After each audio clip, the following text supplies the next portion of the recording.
लॉजिकमध्ये एखाद्या logical एक्सप्रेशनचा dual find out करायचा असेल तर कोणते रूल्स फॉलो करावे लागतात बघूयात. पहिला, जर अँड असेल तर रिप्लेस करा ऑरने, ऑर असेल तर रिप्लेस करा अँडने.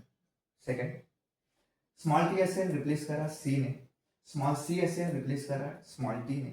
इथला टी टॉटोलॉजीला रिप्रेझेंट करतो आणि स्मॉल सी कॉन्ट्रडिक्शनला.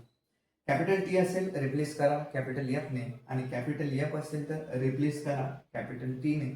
इथला कॅपिटल टी ट्रूला रिप्रेझेंट करतो तर कॅपिटल एफ फॉल्सला रिप्रेझेंट करतो.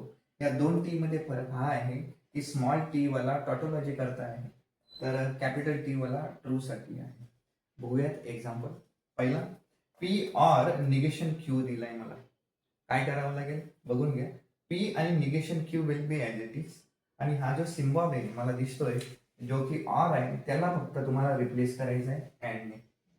नेक्स्ट स्टेटमेंट आहे P and Q or negation R and negation S. Statement दिलेले सिम्बॉल बघू काय काय आहे.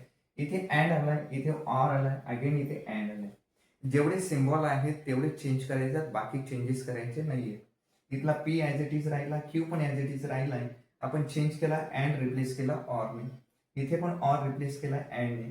Negation R as it is आहे. इथला अँड रिप्लेस केलाय ऑरने. Negation S as it is. Negation symbol as it is राहतो. नेक्स्ट जाऊया पुढच्या. C or P and Q or R. इथे देखील काही सिम्बॉल आहेत. काय काय चेंजेस होते बघूया.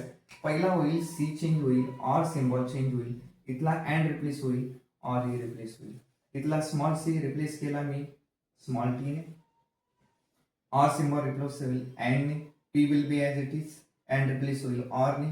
Q will be as it is आणि हा ऑर जो आहे तो रिप्लेस होईल अँडने. R will be as it is. अजून एक example. Capital T and P or negation Q or T दिलाय. इथे पण काय काय चेंजेस होतील. टी चेंज करावं लागेल, सिम्बॉल चेंज करावं लागेल. इथला सिम्बॉल, हा एक सिम्बॉल आणि टी एवढ्या व्हॅल्यू आपल्याला चेंज करायचे. पहिला कॅपिटल टी रिप्लेस होईल कॅपिटल एफने, अँड रिप्लेस होईल ऑरने, ऑर रिप्लेस होईल अँडने. Negation Q will be as it is, or replace होईल अँडने आणि इथला स्मॉल टी मीन्स टॉटोलॉजी तो रिप्लेस होईल स्मॉल सी मीन्स कॉन्ट्रडिक्शन. बस.